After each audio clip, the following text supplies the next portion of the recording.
अमानत अमीन प्रशिक्षण केंद्र बैरिया गोलंबर मुजफ्फरपुर बिहार। हमने अपना यहाँ दोनों मोबाइल नंबर स्पष्ट रूप से लिखा। मेरे दोनों YouTube channel, channel 1 Shashi Bhushan Kumar, channel 2 अमीन course and all competitive exams में एक बार पुनः हम आपका क्रांतिकारी हार्दिक अभिनंदन करते हैं। आज का क्लास आपके लिए काफी इंपॉर्टेंट होने वाला है और वो क्लास आपके कमेंट से ही रिलेटेड है। आपने एक कमेंट में, किसी का कमेंट आया, भावली खाता क्या है, खतियान में भावली शब्द दर्ज है और उसका मतलब क्या होता है, उसका मीनिंग क्या होता है। तो आज हम भावली खाता या भावली खतियान, जो भी आप कहते हो, उस पर विशेष रूप से जिक्र करूंगा। तब पहले टॉपिक लिखते हैं, फिर बात करते हैं।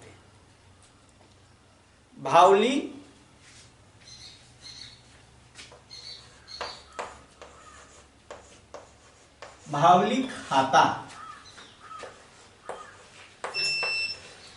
भावली खाता या इसमें हम देते हैं भावली, कहीं कहीं लिखा होगा भावली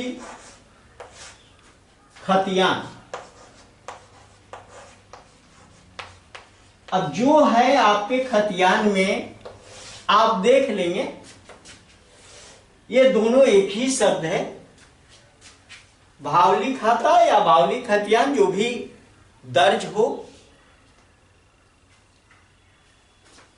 खतियान तो एक अधिकार अभिलेख है और खाता में ही दर्ज होता है। खाता भी होता है, खाता नंबर भी होता है, खतियान में दर्ज होता है।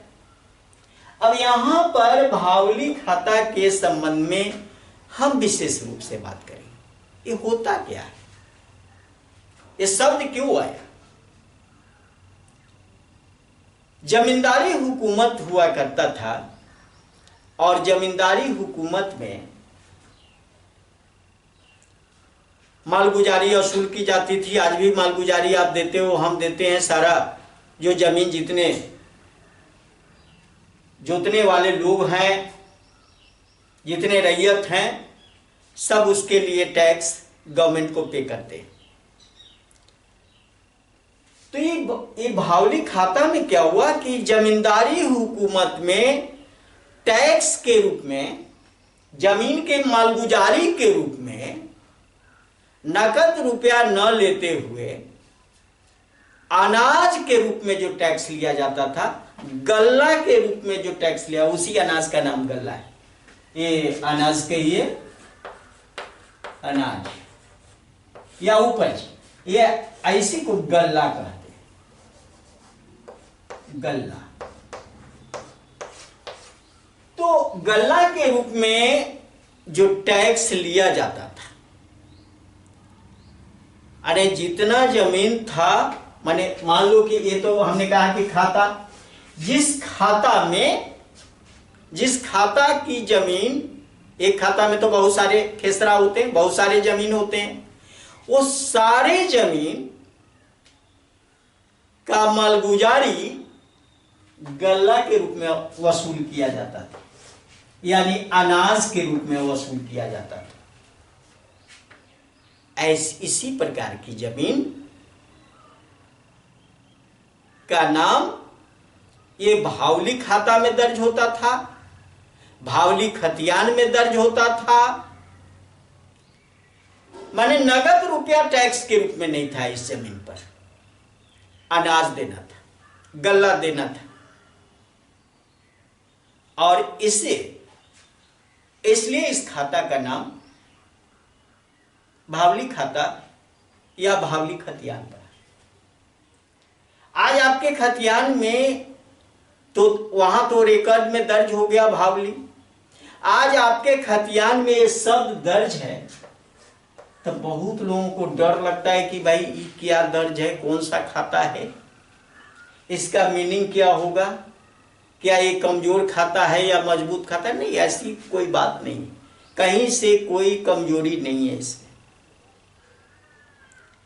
ये कमजोरी इसलिए नहीं है कि ये तो लगान की बात कही जा रही है ना। अब अनाज वाला ये अनाज या गल्ला सिस्टम को आज के डेट में समझिए कि रैयत के रूप में तो समाप्त ही हो गया है।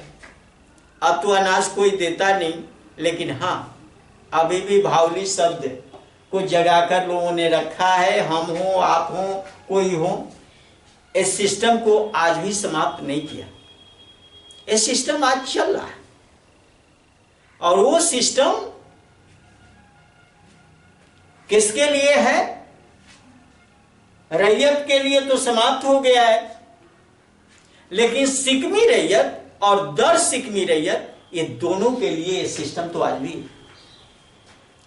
रैयत किसी को अपनी जमीन जोतने के लिए, काश्त करने के लिए, खेती करने के लिए दे देता है, उसके बदले में अनाज के रूप में तय कर लिया जाता है। जब अनाज के रूप में तय होता है तो उसी को तो भावली वो शब्द से इंगित करेंगे ना। अनाज वसूला गया, किससे वसूला गया? तो रैयत वसूल किया सिकमी रैयत से। तो सिकमी रैयत के जो हुआ वह सिकमी रैयत जो जमीन जोत रहा है, वो सिकमी रैयत के अकॉर्डिंग तो भावली खाता ही कहा जाए, कारण कि वो तो अनाज दे रहा है। आप गवर्नमेंट को नगद रुपया के रूप में टैक्स दे रहे हो, नगद भुगतान कर रहे हो, लेकिन आपको जो उस जमीन के बदले मिल रहा है वह तो गल्ला मिल रहा है, वो तो अनाज मिल रहा है। या दर सिकमी रैयत, ये सिकमी रैयत दर सिकमी रैयत को दे दिया तो वो अनाज के रूप में दिया तो वो भावली कहलाएगा।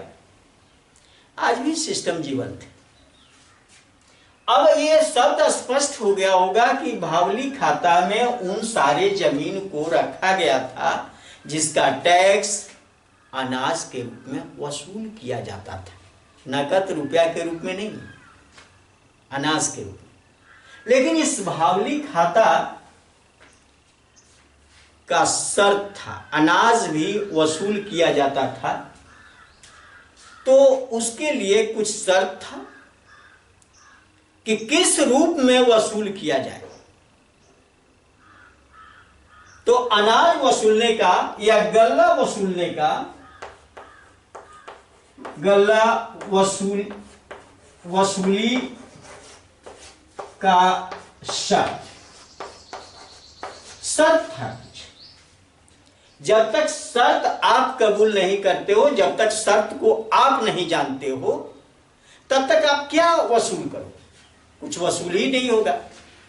आखिर सरकार अगर नकद रुपया के रूप में लगान तय करती है तो फिक्स होता है कि इतना रुपए प्रति एकड़ के हिसाब से आपको टैक्स लगेगा तो लगेगा। उसी रूप में एक गल्ला वसूली के लिए भी शर्त लगा हुआ था। अब ये शर्त कौन कौन सा शर्त था मैं उसको बताऊं। एक शब्द आता है कनकूत। कनकूत का कनकूत, एक कनकूत शब्द जो आता है, यानी आप अपने खेत में या वो आपने जहां से खेत लिया उसमें फसल लगा दी, फसल लगाया, फसल जब तैयार होता था तो उसका ठेकेदार आता था और ठेकेदार आने के बाद में क्या करता था कि उस उपज का अनुमान लगाता था कि इसमें प्रति कट्ठा के हिसाब से कितना होगा, और तब उस हिसाब से उसका वसूल किया जाता था गल्ला के रूप में, है ना। उसका कन करके, उसकी कल्पना करके कि इतना होना चाहिए और इतना का इतना अंश हम लेंगे। तो इस शब्द इंपॉर्टेंट आया कि ये कनकूत जो है, पहले तो अनुमान लगाया जाए कि प्रति कट्ठा का हिसाब क्या होगा, प्रति कट्ठा उत्पादन कितना होगा, फसल देखकर ये किया जाता था। फसल अगर अच्छा है तो ज्यादा टैक्स, कम है तो उसी के हिसाब से। लेकिन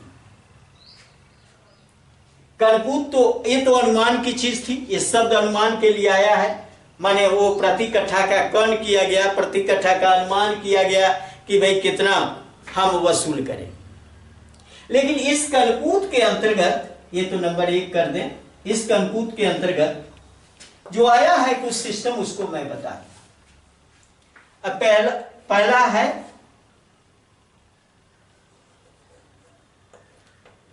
पहला है इसका, वह है निस्फी। निस्फी एक शर्त है। किसका शर्त है? कनकूत का ही शर्त है। और निस्फी का मतलब होता है उपज का 1/2 हिस्सा या भाग। उपज का 1/2 आधा, पौधे आध। मान लो कि भाई आपके खेत में अगर 1 क्विंटल अगर अनाज उत्पादन कर रहे हो तो 50 केजी आपको क्या करना होगा? टैक्स के रूप में दे देना होगा। इसलिए ये निस्फी शब्द है। दूसरा ये शब्द है दहियत। दूसरा है दहियत।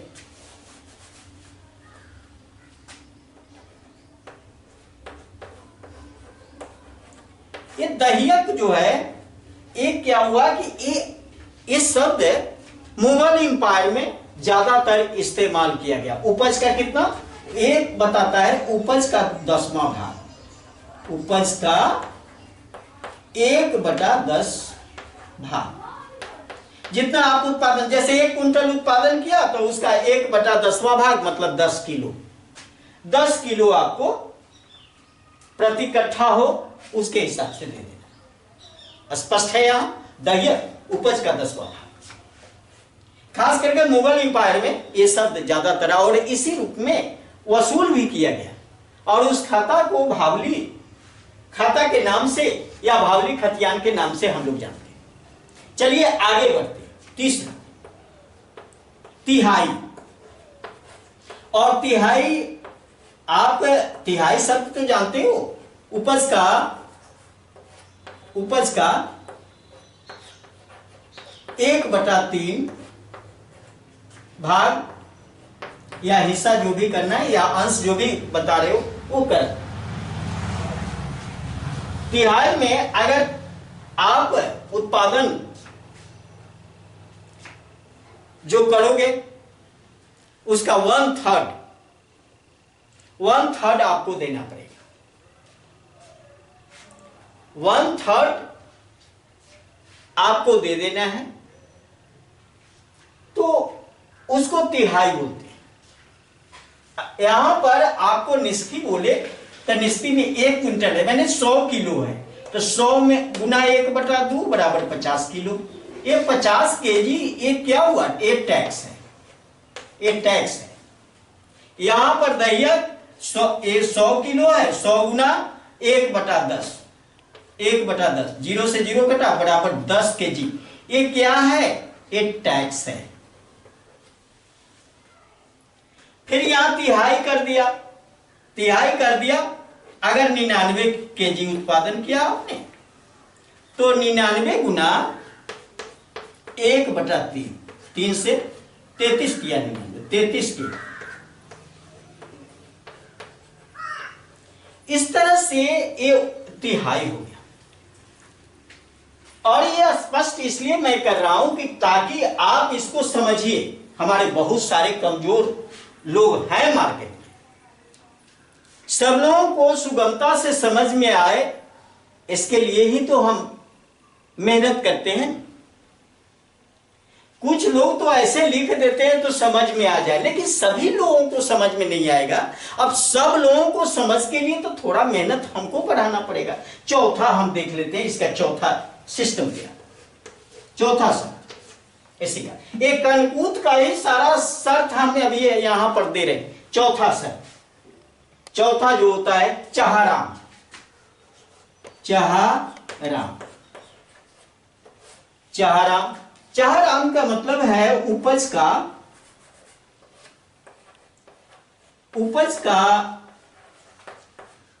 1/4 भाग। अब उपज का 1/, मान लो कि यहां पर 100 किलो आपने उत्पादन किया, 100 गुना 1/4 25 kg।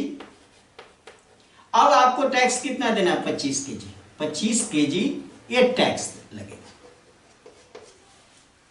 उपज का 1/4 भाग। और उसके बाद अगला नेक्स्ट लिखते हैं 3 चहारा। 3 चहारा। 3 चहारा मतलब उपज का 3/4 भाग। 3/4 भाग। अब देखो, अगर 1 कुंटल उत्पादन किया है तो 100 गुना 3/4।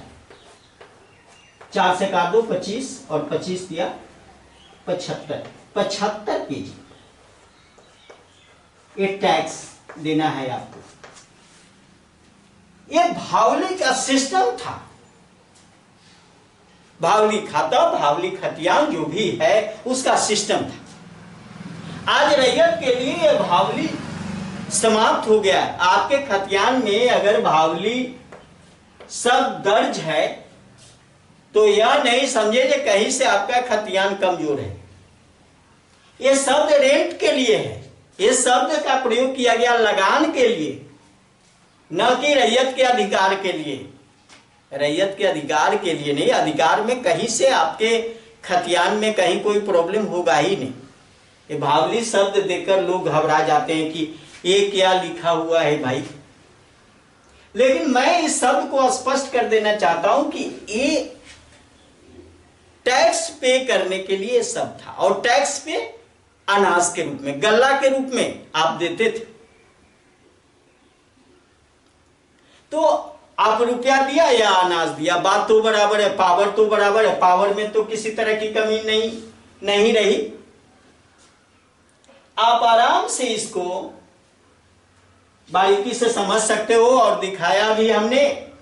जो शब्द था कनकूत के लिए, ये सारा शब्द आया था कि किस रूप में कनकूत किया जाता था, किस रूप में कन किया जाता था, किस रूप में फसल का अनुमान किया जाता था। उस फसल के अनुमान के आधार पर जमींदार टैक्स वसूल करती थी। और उसी के लेजर में, उसी के रजिस्टर में ये भावली शब्द दर्ज होता था। और जब वह कलेक्टर के अकाउंट में वो सारा रजिस्टर जब जमा हो गया तो सब तो वो रह ही गया ना। और जब जब नया सर्वे होता है पुराने रजिस्टर का सहारा लिया जाता है। तब पुराने रजिस्टर में भावली शब्द लिखा हुआ, लिख दिया भावली। कोई दिक्कत नहीं पहुंचती। बहुत सारे लोग कुछ शब्द को देखकर नहीं समझ में आता है, घबरा जाते हैं। घबराने की बात नहीं है। बिल्कुल हम आप लोगों की सेवा के लिए ही हैं। सेवा करते रहेंगे, लगातार ज्ञान देते रहेंगे। चलिए, अगर ये वीडियो आपको अच्छा लगा, ये भावली खाता, भावली खतियान से रिलेटेड जो वीडियो है, ये आपको अच्छा लगा, आपके लिए उपयोगी है, ज्ञानवर्धक है, ज्ञान में 4 चांद लगाता हो, ऊंचाई तक ले जाता हो, तो आप हमारे वीडियो को लाइक करें, अपने मित्रों के साथ शेयर करें। फेसबुक पर देख रहे हैं तो उसे फॉलो करें। डिस्क्रिप्शन में सबका लिंक दिया हुआ है, आप उसको जा सकते हो एक दूसरे से दूसरे सिस्टम में। और अगर ये हमारे चैनल पर नए हो तो ये दोनों चैनल अमीन कोर्स के लिए फेमस चैनल है। ये बारी बारी से सब्सक्राइब करें ताकि प्रतिदिन वीडियो यहां से आपकी सेवा में हम देते रहते हैं। रेयर केस में कभी वीडियो न जाए तो इसके लिए अफसोस नहीं करना बंधु, लेकिन हम प्रयास करते हैं कि प्रतिदिन जाता रहे। 4 दिन का सिस्टम मेरा रहता है।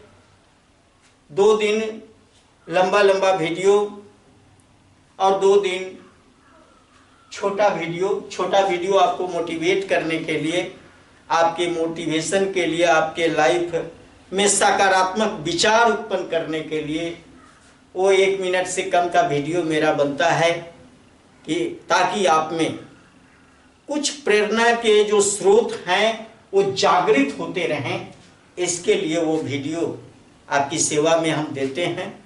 और मोटिवेशन जरूरी है, आपका पॉजिटिव होना भी जरूरी है। और कुछ लोगों की राय बनी कि कंपटीशन के लिए कुछ क्लास दिया जाए, तो हमारी सोच बन रही है कि कंपटीशन के लिए मैथ, इंग्लिश, जीके और हिंदी, ये चारों विषय से रिलेटेड क्लास जरूर आपकी सेवा में रखेंगे। जो स्टूडेंट टाइप के जो भी लोग हैं, जो अमानत फील्ड में नहीं आना चाहते, बैंक, एसएससी, रेलवे या जो भी क्षेत्र को अपनाना चाहते हैं, तो हमसे जहां तक संभव हो सकेगा मैं उनकी सेवा में भी उनको भी ज्ञान बढ़ाने का प्रयास करूंगा, उनका बेस जरूर मजबूत कर दूंगा। हमें तो यही आशा है, कारण कि हम तो निगेटिव कभी सोचते नहीं। हम जो आपको समझाते हैं, जो सिखाते हैं, वो हमको लगता है कि कमजोर से कमजोर स्टूडेंट भी जरूर सीख जाते हैं। जैसा कि मार्केट की आवाज है, अब ये हमारी बात नहीं है, मार्केट जो कहता है वो मैं पुनरावृत्ति कर रहा हूं। तो चलिए, अगर इस फील्ड में आपको एक चैलेंजर अमीन बनना है, आपको आगे बढ़ना है और यहीं से रुपया कमाना है, तो हमारे ऑफलाइन ट्रेनिंग सेंटर अमानत अमीन प्रशिक्षण केंद्र बैरिया गोलंबर मुजफ्फरपुर बिहार, जहां मैं खुद प्रेजेंट होकर अपने ट्रेनिंग देता हूं, थ्योरी से लेकर प्रैक्टिकल तक एक एक पॉइंट हम बता देते हैं, ताकि आपको किसी अमीन के पीछे दौड़ने की आवश्यकता नहीं और आप बुलंदी के साथ मार्केट में उतरो, ढेर सारा रुपया कमाओ। कारण कि ज्ञान रहेगा तो रुपया की कमी नहीं होगी, कमा सकते हो, अपने लाइफ को संवार सकते हो और जो डिग्री मिलेगी वो गवर्नमेंट जॉब के लिए वैलिड होगी। बिहार गवर्नमेंट का रजिस्टर्ड संस्थान है। और इसी के साथ इस क्लास को एंड करते हैं। बहुत बहुत धन्यवाद। जय हिंद, जय भारत।